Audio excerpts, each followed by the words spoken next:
Hi there, welcome to Dish with Trish and welcome to my kitchen.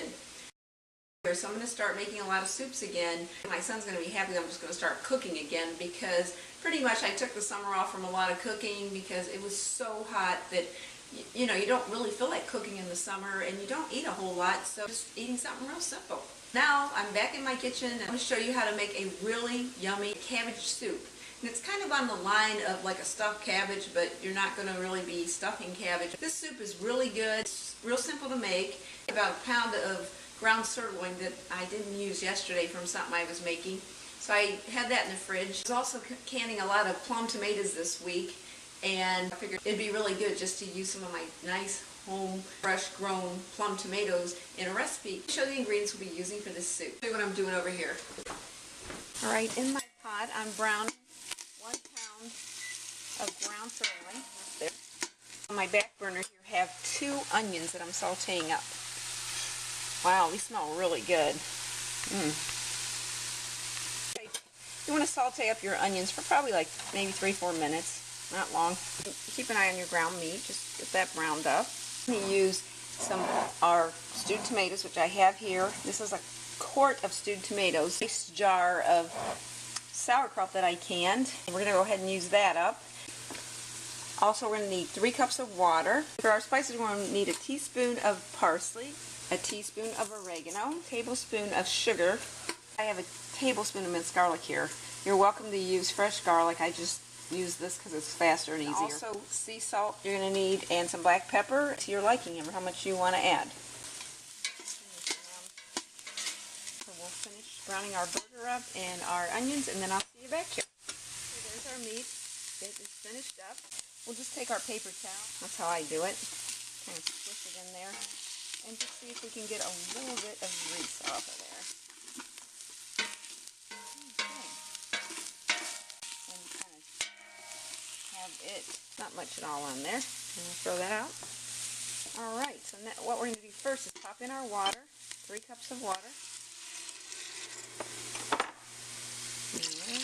3 cups. And our stewed tomatoes right here. We're going to add those in. And be careful that you don't splash all over. I like to kind of put my jar down in my soup pot here so that I don't make a mess.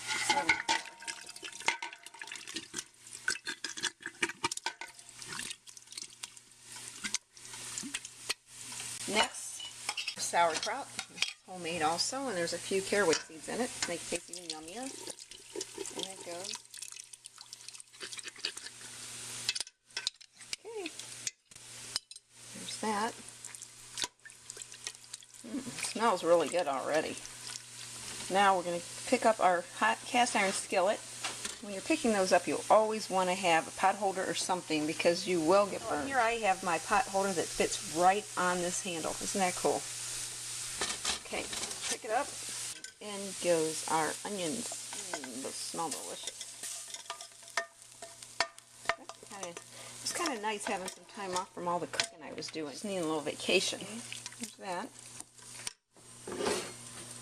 You may need to add more water as you like, depending on how thick your soup is. You might have to add a little more water. Next up is our oregano. Here's just kind of placing it between my fingers and rolling it just to get a little bit thinner. And it goes. In goes our 1 teaspoon of parsley, our tablespoon of sugar, and our tablespoon of minced garlic. Now we will add what we think we want for our salt and pepper, which is about a teaspoon of salt. That's sea salt, and it goes. This is an unrefined sea salt. It has over 70 vitamins and minerals, and it is very good for you. You don't have to worry about your blood pressure.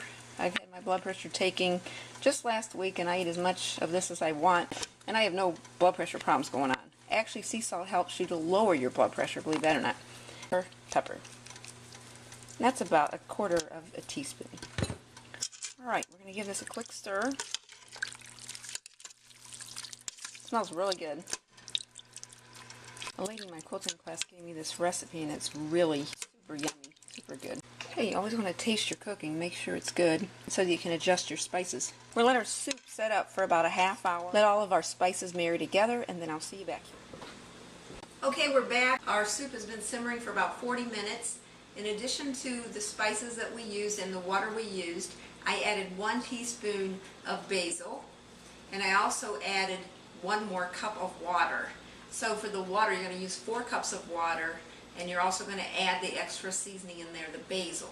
That's 1 teaspoon. So let me show you what our soup looks like, and we'll give it a try, see how it tastes. Alright, I've used my spoon to kind of squish up the tomatoes so that they're not in big hunks now. As you see, they're just smaller. We'll get a ladle and ladle that. Okay, and I just have a little cup here that we're going to add soup in.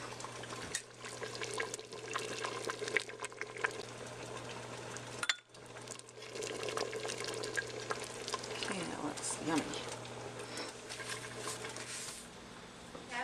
Our gluten-free cabbage soup is all done, and I'm going to just try it out. It smells really good.